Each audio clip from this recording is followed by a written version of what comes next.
Labai įdomu man dėl to braškėjimo ratuose, neteks ieškoti serviso. Perkelinėjim, atlaisvino medžiagai vietos.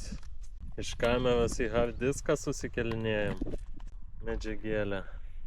Medžiagos, ohoho, kiek yra.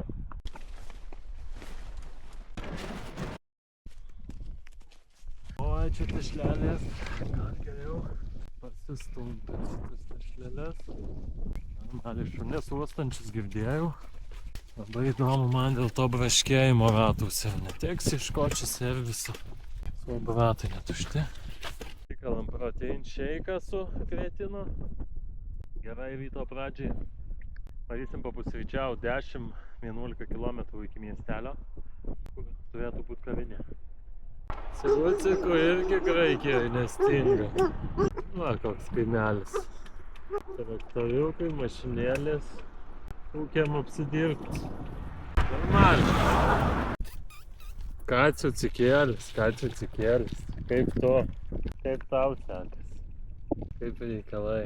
Sergėjai čia kapinėse, ne? Gali gerai daryti čia. Hai. Pasistiprinom pusryčiais, kavele ir sandviču. Dabar jedam į Andriupolį. Liko apie 25 km. Ten lauks Tirėnų jūra. Maudysimės po 4 ar 5 dienų nesiprausimo. Kapoja čia uodai, belia kaip Graikijoje galiu pasakyti. Kad tęs žygį! Tęs kelionę! 25 kilometrai. Artėjam prie Andriupolio. Artėjam, labai norisi išsimaudyti Tirėnų jūroje. Jau maudžiausi Juodojo jūroje, maudžiausi Marmuro jūroje. Nu dabar Tirėnų jūroje išsimaudysim. Trečia jūra bus aplankyta. Šalsime čia patriuką.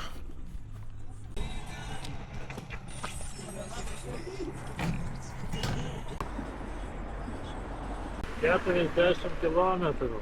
Atvykom į Aleksandriupolį. Varysim išsimaudyti. Nėra pats geriausias oras, bet kad nesimaudžius irgi ne variantas. Susipažinau su Dimitrijum. Pasakė, kad Graikijoje statytis palapinę nelegalu. Šitą dalyko nežinojau. Bet tai palašiau. Stačiausi palapinę Graikijoje.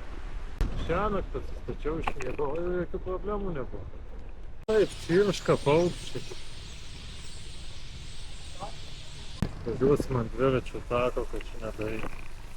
Bajerį ant miesto. Kaip jūrelė šiandien atrodo.